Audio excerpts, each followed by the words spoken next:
السلام علیکم سامعین، welcome to my channel voice of Mona. ہماری آج کی کہانی کا نام ہے بھابھی ماں۔ اشر کے والدین کا انتقال ہو چکا تھا۔ وہ دو ہی بھائی تھے۔ اشر کو بھائی نے ہی پالا تھا۔ اشر اپنی پڑھائی مکمل کر رہا تھا۔ بھابھی اس کا بہت خیال رکھتی تھی۔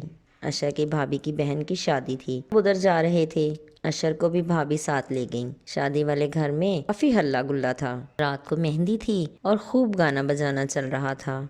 رسم شروع ہوئی، سب نے باری باری رسم ادا کی۔ بھائی بھابھی نے بھی رسم ادا کی۔ بھائی ضروری کام سے کہیں باہر چلے گئے۔ اب ڈیک لگا کر باری باری سب ڈانس کرنے لگے۔ اشر کی بھابھی نے اشر کو زبردستی بلا لیا اور وہ دونوں بھی ڈانس کرنے لگے۔ وہ کہتے ہیں نا کہ برا وقت بتا کر نہیں آتا، ان کے ساتھ بھی ایسا ہی ہوا۔ سب منہ جوڑ جوڑ کر باتیں کرنے لگے۔ اشر کی بھابھی حمیرہ کو اس کی امی اندر لے گئیں اور کمرے میں بلا کر بہت ذلیل کیا کہ یہ کیا حرکت ہے، سارا خاندان اکٹھا ہے۔ اس نے کہا امی ایسا کچھ نہیں ہے، لیکن حقیقت کچھ اور تھی۔ حمیرہ اشر کی بھرپور جوانی دیکھ کر اس پر بے ایمان ہو چکی تھی۔ دوسرے دن بارات تھی، وہ کپڑے پریس کر کے سب کو دے رہی تھی۔ اشر بھی کپڑے لینے کھڑا تھا۔ وہ جان بوجھ کر اسے کپڑے نہیں دے رہی تھی۔ اشر مرد تھا اور وہ اس کی آنکھوں میں اپنے لیے غلط جذبات محسوس کر چکا تھا، لیکن بھائی کی وجہ سے چپ تھا۔ پھر حمیرہ نے اسے کپڑے دیے تو وہ جانے ہی لگا تھا کہ حمیرہ نے واپس کپڑے چھین لیے۔ بولا ٹھیک ہے میں گھر جا رہا ہوں واپس۔ نے باہر جانے کے لیے جیسے ہی قدم بڑھایا، حمیرہ نے آگے بڑھ کے دروازہ بند کر دیا۔ یہ کیا حرکت ہے بھابھی؟ کچھ نہیں، وہ اشر کے بہت قریب آ چکی تھی۔ اشر اسے دھکا دے کر باہر نکل گیا۔ پھر بارات کے آنے کا وقت ہو چلا تھا۔ اشر تیار ہو کر باہر ہی کھڑا تھا اور سوچ رہا تھا اب کیا ہوگا، بھائی کہیں مجھ سے ناراض نہیں ہو جائیں، وہ مجھے ہی غلط نہ سمجھ لیں۔ اتنے میں حمیرہ باہر آ گئی۔ کیا کر رہے ہو؟ کچھ نہیں۔ وہ حمیرہ کی طرف دیکھنا بھی نہیں چاہتا تھا۔ وہ بالکل اس کے سامنے آ کر کھڑی ہو گئی۔ حمیرہ بہت خوبصورت لگ رہی تھی۔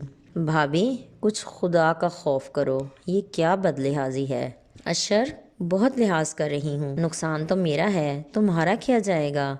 تو آپ اپنا نقصان کیوں کرنا چاہتی ہیں؟ یہ تو تمہارے سوچنے کا کام ہے نا۔ ایسی کیا وجہ ہے جو میں تم پر عاشق ہو چکی ہوں؟ بارات آ گئی تو وہ سب بارات کا استقبال کرنے لگ گئے۔ شادی ہو گئی۔ دوسرے دن ولیمہ تھا۔ اشر بھائی کو بول کر گھر واپس آ گیا کہ میری طبیعت خراب ہے اور میں گھر جا رہا ہوں۔ بھائی بھی بے چین ہو گیا کہ پتہ نہیں بھائی کو کیا ہوا ہے۔ گھر آیا تو گھر میں دل نہیں لگ رہا تھا، گھر سنسان پڑا تھا۔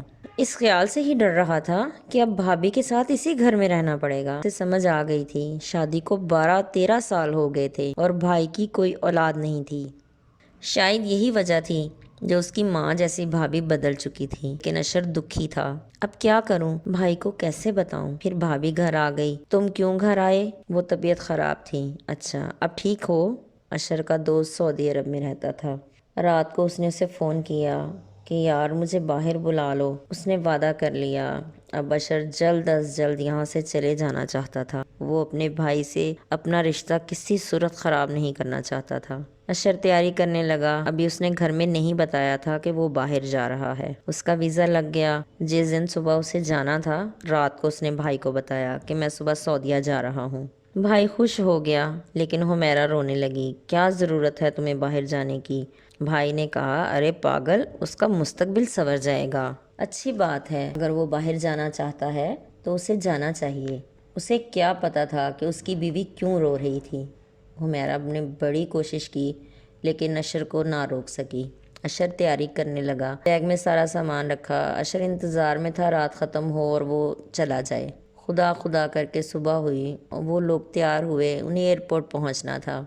حمیرہ کو بہت تیز بخار ہو چکا تھا، لیکن وہ پھر بھی ساتھ چلنے کو بضد تھی۔ ایئرپورٹ پر وہ زاروں قطار روئے جا رہی تھی۔ اشر بھائی سے ملا تو وہ اشر سے آ کر لپٹ گئی۔ تم مت جاؤ، بھائی نے سمجھایا۔ حمیرہ اس کی زندگی کا سوال ہے، اسے جانے دو۔ پھر اشر چلا گیا، کبھی نہ واپس آنے کے لیے۔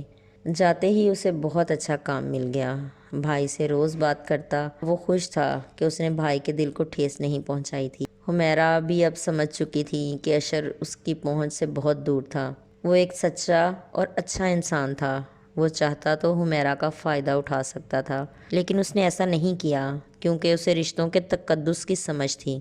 اللہ ہم سب کو ہدایت دے۔ جیتے رہیے، خوش رہیے، ملتے ہیں اگلی کہانی کے ساتھ۔